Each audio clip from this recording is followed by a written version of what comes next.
دوستانو نن به زه تاسو ته د یوې مشهورې واقعې د ټایټن سبمیرین په باره کې خبره کوم. اوشین ګیټ سبمیرین خپل سفر د سینټ جون بندرګاه نه شروع کړ چې کوم ځای ته د هغې سفر و هغه د سینټ جون نه 700 کیلومتر لرې نارت اټلانټیک اوشین کې واقع و چې په کوم ځای کې د غرقه شوې کښتۍ ټایټینیک ملبه موجوده وه.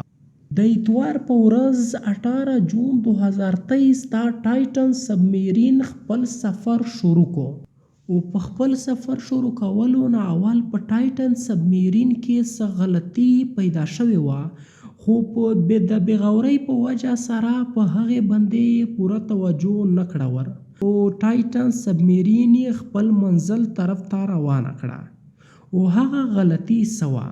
په لرنینګ انفارمیشن ټي وي کې یو وارې بیا درته هرکلی وایو. دوستانو که تاسو تر اوسه پورې زموږ چینل لرنینګ انفارمیشن ټي وي سبسکرایب کړی نه وي نو برای مهرباني سبسکرایب یې کړئ. دوستانو په دې سفر کې ټوټل 5 کسان وو چې پکې یو هارنش هارډینګ و، دویم سکاٹ رش و چې د دغې کمپنۍ مالک هم و، دریم نمبر باندې پوټ هنري و او په اخر کې 2 پاکستانیان شهزاده داود او د هغې زوی شهزاده سلیمان موجود و. دا 5 کسان مشهور زمانې ټایټینیک ملبې کتلو ته تلل چې کومه په 1912 کې غرقه شوې وه چې کله په 1997 کې ټایټینیک فلم جوړ شو نو دغه فلم دومره مشهور شو چې خلک به د ټایټینیک ملبې کتلو ته ډیر په شوق سره تلل. ویلی کېږي چې خلایي سفر کولو نه سمندري سفر کول ډیر مشکل دی ځکه چې په سمندر کې د اوبو پریشر ډیر زیات وي. د ټایټینیک ملبه په سمندر کې 4000 میټر یعنی 4 کیلومتر لاندې موجوده ده. دا دومره گهرایي ده لکه برج خلیفه بلډینګ چې 5 ورته کې. په دومره گهرایي کې د اوبو پریشر 5800 PSI وي.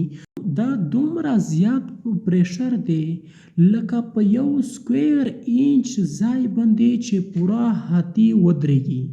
نو تاسو د دې نه خپله اندازه لګولی شئ چې په پوره سبمیرین کې به څومره سکویر انچ ځای موجود وي او په دې باندې به څومره پریشر لګیږي.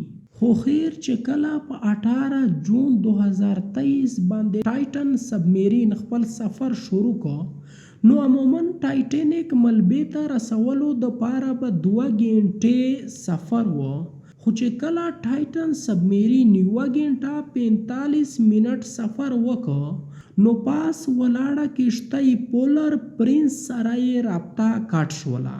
که چیرې ټایټینیک ته 2 غنټې سفر لګېده نو مطلب دا چې ټایټن سبمیرین د ټایټینیک ښه نږدې رسېدلی و.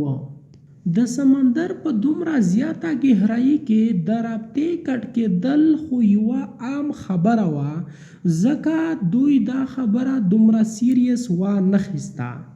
دا ټوټل چکر د 7 غنټې و یعنی د ورځې د 12 بجې نه د ماښام 7 بجې پورې. لیکن چې کله ماښام 7 بجې ته هم د دوی رابطه د ټایټن سبمیرین سره ونه شوه نو دوی ډیر زیات حیران شول او په دې نه بعد په 9:40 باندې دوی د US کوست ګارډ سره رابطه وکړه او مدد یې واخیسته او US کوست ګارډ فوراً په دغه ځای کې سرچ آپریشن شروع کړ. دوی دغه آپریشن صرف د سمندر په مخ باندې نه بلکې د سونار سکینینګ په ذریعه سره په سمندر کې اندر هم دوی خپل کوشش جاری کو. خو تر 3 ورځې پورې چې د دوی سره څه رابطه ونه شوه نو حالات نور هم خراب شول ځکه چې په ټایټن سبمیرین کې چې کم اکسیجن موجود و هغه صرف د 96 غنټې دپاره یعنی د 4 ورځو دپاره و او په دې کې 3 ورځې تیرې شوې وې.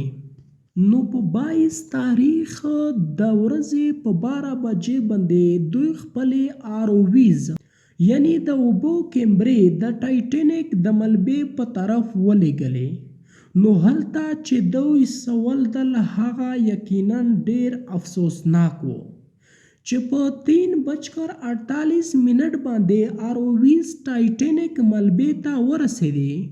نو صرف د ټایټینیک د ملبې نه 1600 میټر لرې د ټایټن سبمیرین 100 ټوکړې پرتې وې چې کومه د ټایټینیک ملبې کتلو ته تللې وه هغه اوس خپله ملبه جوړه شوه. د دې ټوټل واقعې صرف یو مطلب کېدای شي هغه دا دی چې په ټایټن سبمیرین باندې د اوبو پریشر ډیر زیات شو او د هغې په وجه سره دغه غرقه شوه.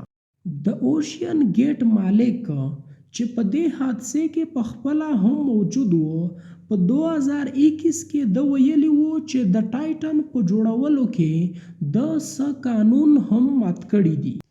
په هغه کې یو قانون دغه و چې د سټیل په ځای کاربن ګریفایډ استعمال کړی و. یعنی ټایټن سبمیرین د سټیل په ځای مکمل د کاربن فایبر نه جوړه شوې وه. په لانچ کولو نه اول یې ټایټن سبمیرین په ډیر زیات پریشر باندې چیک کړه خو پکې پاس شوله. لیکن د ماهرینو مطابق په سمندر کې صرف د اوبو پریشر موجود نه وي بلکې ډیر قسمه طاقتونه دلته موجود وي لکه د اوبو لهرونه او نور سمندري مخلوق.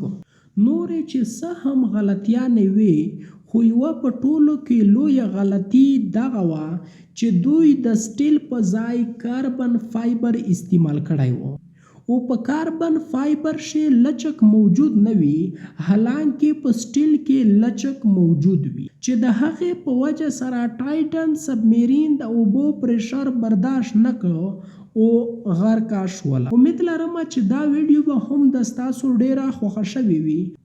د نورو داسې معلوماتي ویډیو لپاره دغه ویډیو لایک او چینل سبسکرایب